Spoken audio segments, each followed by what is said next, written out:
Third formula हमारा है, तीसरा formula, Laplace transformation of t to the power n, ये बराबर होता है gamma n plus one upon s to the power n plus one. ये बच्चों हमारा तीसरा फार्मूला है। जैसा कि मैंने आपसे कहा था, अपन को फार्मूले याद रखने हैं। मान लो इसका डेरिवेशन आ गया, तो बच्चों डेरिवेशन में कुछ भी नहीं है, जो बेसिक फार्मूला है वो लिख दो, फंक्शन ऑफ टी की जगह जो वैल्यू लिख दो जिसका तुम्हें निकालना है, और फाइनली आंसर याद है आप उसको लिख दो। जैसे आपको इसका डेरिवेशन पूछा जाता और आपको नहीं मालूम इसका डेरिवेशन करने का तरीका, तो ये लाइनें लिख दो, बस डेरिवेशन हो गया। क्या लिखना है आपको, आप इसका डेरिवेशन ऐसे लिख सकते हैं, आप लिख सकते हैं, वी नो दैट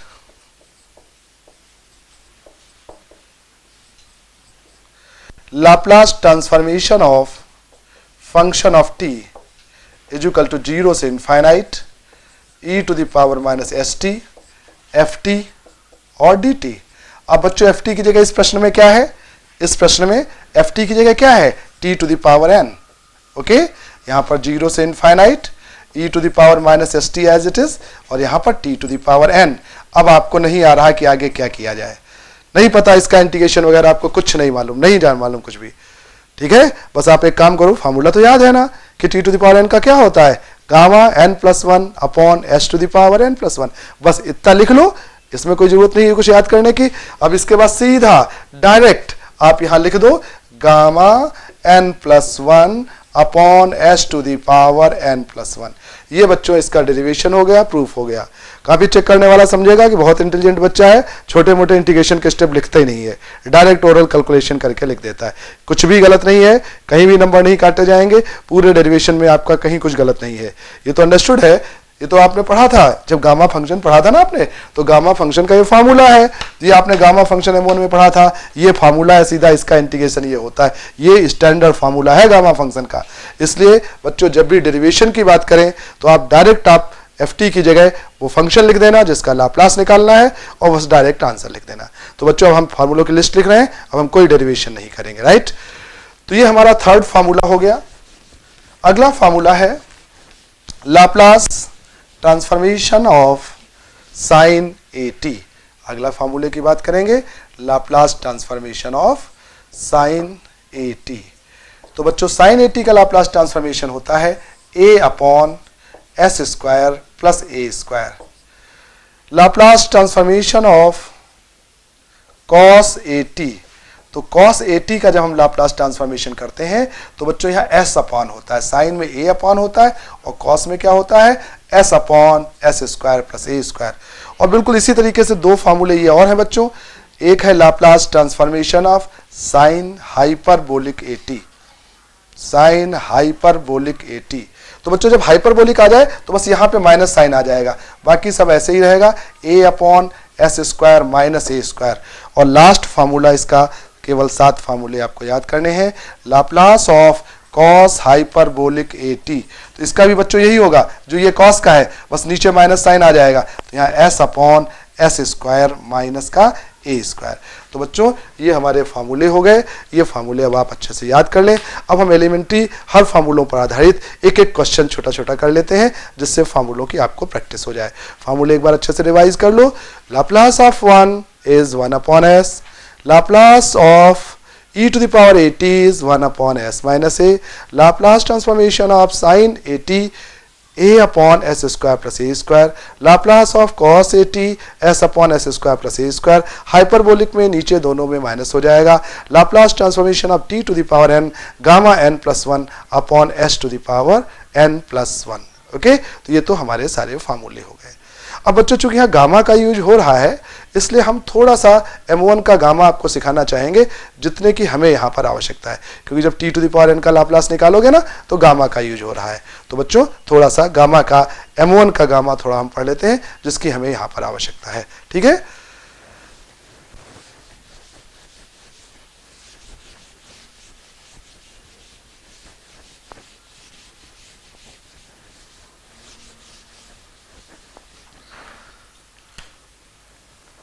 बच्चों हमने पढ़ा था M1 में कि गामा n प्लस 1 ये फैक्टोरियल n के बराबर होता है if n is integer, if n is integer, ये हमने पढ़ा था।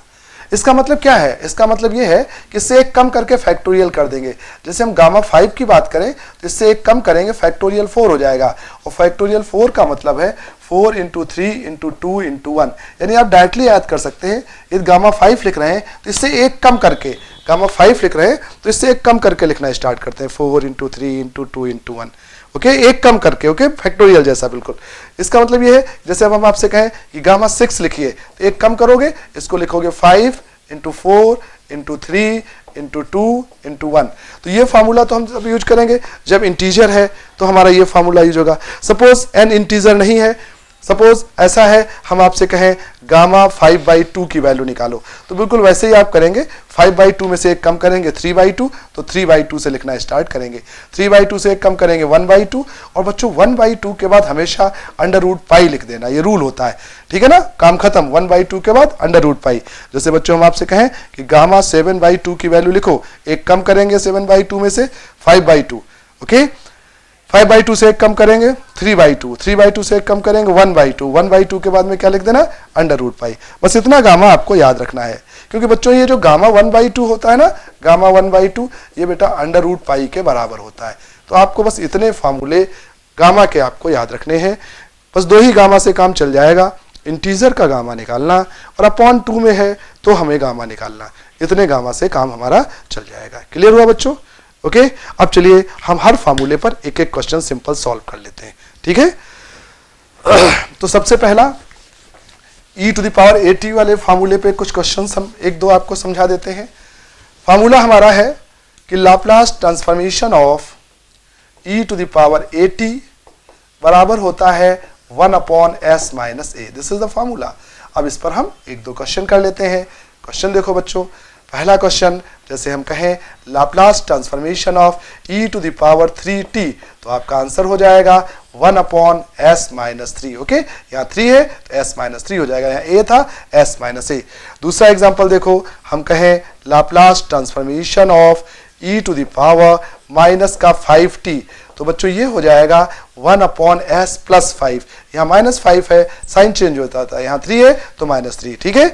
हम आपसे कहें लाप्लास ट्रांसफॉर्मेशन ऑफ e⁻3/2t, तो आप इसको लिखेंगे 1/s - 3/2। ओके, तो ये फार्मूला, इस फार्मूले पर ये एग्जांपल्स हम समझ गए। फार्मूला भी आप सबको याद हो गया, याद हो गया ना फार्मूला आप सबको, e⁻at का Laplace transformation 1/s - a। Okay, अगला फार्मूला देखते हैं और उस पर हम एक दो एग्जांपल्स देख लेते हैं।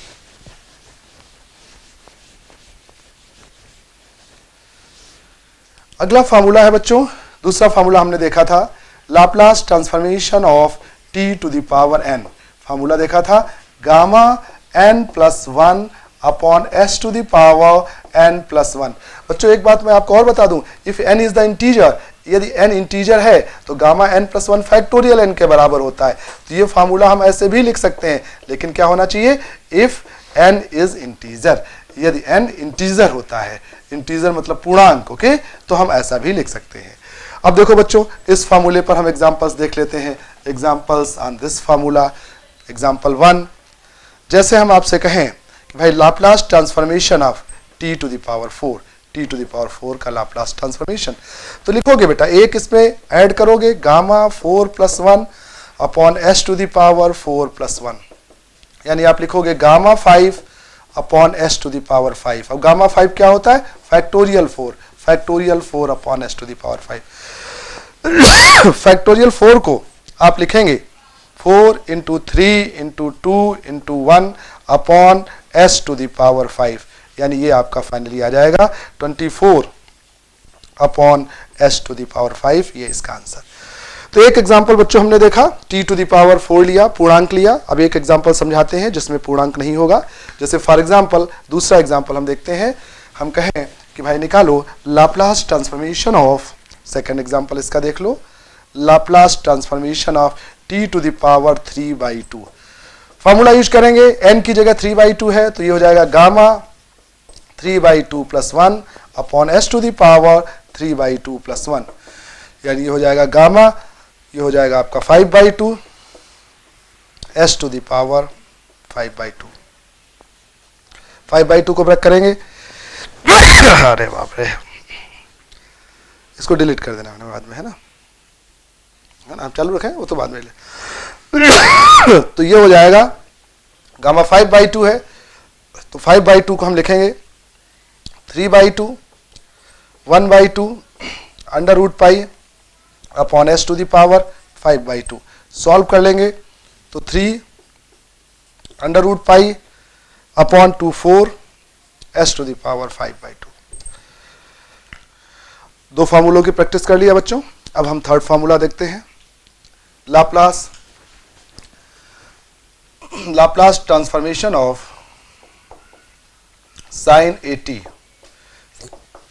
साइन 80 का Laplace transformation a upon S square plus A square. इस फार्मूले के कुछ क्वेश्चंस की प्रैक्टिस कर लेते हैं। जैसे हम आपसे कहें Laplace transformation of sign 4t, तो साइन 4t का लाप्लास लिखेंगे, a की जगह 4 है, 4 अपॉन एस स्क्वायर प्लस 16 हो जाएगा। हम आपसे कहें Laplace transformation of sign 5t, तो आप सिंपली लिख देंगे, यहाँ पे a की जगह 5 है, 5 upon S square plus 25। Okay बच्चों, इसी तरीके से जैसे साइन की प्रैक्टिस की ऐसे ही बिल्कुल कॉस की कर लेंगे। एक एक एग्जांपल हम सबके लेते चलते हैं। जैसे हम कहें Laplace transformation of cos 3t, तो कॉस में बच्चों ऊपर s आता है, तो s upon S square plus 9 हो जाएगा। ठीक है, हाइपरबोलिक में नीचे बस माइनस आ जाएगा, हाइपरबोलिक में नीचे माइनस आ जाएगा, और बिल्कुल सब ऐसे ही चलता चला जाएगा। ठीक है, तो ये फार्मूले आप लोग समझ गए, फार्मूलों की हम लोगों ने प्रैक्टिस कर लिया, एलिमेंट्री फार्मूले हम लोग समझ गए। ठीक है, अब बच्चों हम बात करते हैं इसकी प्रॉपर्टीज की। लाप्लास ट्रांसफॉर्मेशन की कुछ थ्योरम्स हैं। तो सबसे पहले हम आपको इसकी लीनियर प्रॉपर्टी बताते हैं। लीनियर प्रॉपर्टी बिल्कुल वैसे ही है कि यदि कोई एक से ज़्यादा फंक्शन मल्टीप्लिकेशन प्लस में है तो उनका हम अलग अलग लाप्लास निकाल देंगे। कोई कांस्टेंट टर्म मल्टीप्लिकेशन में है तो वो constant term as it is लिखा रहेगा। ठीक है, तो देखो बच्चों, लीनियर प्रॉपर्टी की हम बात करते हैं। इसकी linear property,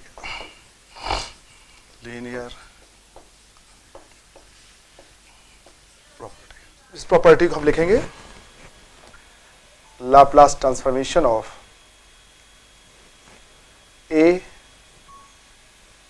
function of t plus minus b another function of t. इसको हम लिखेंगे a constant as it is बाहर आ जाएगा, Laplace transformation of function of t plus minus ये बी कांस्टेंट बाहर आ जाएगा, Laplace transformation of function of t. बच्चों इसका मतलब ये हुआ कि यदि एक से ज़्यादा क्वेश्चंस हमारे प्लस या माइनस करके कोई दो फंक्शन हैं और उनका लाप्लास ट्रांसफॉर्मेशन निकालना है तो हम एक फंक्शन का लाप्लास लिख देंगे और फिर प्लस और माइनस लगा के हम दूसरे फंक्शन का लाप्लास ट्रांसफॉर्मेशन लिख देंगे। ये प्रॉपर्टी सिंपल इतना बताती है। और यदि कोई कांस्टेंट टर्म है तो उस कांस्टेंट टर्म से सीधा सा मल्टीप्लिकेशन में कांस्टेंट टर्म है तो वो constant term as it is बना रहेगा। Right, for example Laplace transformation of 2 times e to the power 3t minus का 4 साइन 2t। हम इसको लिखेंगे 2 as it is, Laplace transformation of e to the power 3t, Laplace transformation of e to the power 3t minus का 4 as it is, Laplace transformation of sine 2t। Now this will become 2 Laplace transformation of e to the power 3t 1 upon s minus 3 minus 4 Laplace transformation of sin 2t that is 2 upon s square plus 4। ये इसका answer हो जाएगा। तो इस property में केवल हम इतनी ही बात करेंगे कि यदि कोई मल्टीप्लिकेशन में कांस्टेंट है तो ये कांस्टेंट मल्टीप्लिकेशन का एज इट इज बाहर आ जाएगा। ओके, बीच में प्लस माइनस साइन, जो भी साइन है उस साइन को लेंगे। मल्टीप्लिकेशन में कांस्टेंट है तो एज इट इज बाहर आ जाएगा। ओके, इसको हम लीनियर प्रॉपर्टी कहते हैं। अब हम इसके कुछ क्वेश्चंस करेंगे। कुछ जो हमने ट्रिग्नोमेट्री के फार्मूले बताए थे उनका भी हमें यूज करना पड़ेगा। उन फार्मूलों का यूज करते हुए अब हम इसके कुछ क्वेश्चंस सॉल्व करेंगे।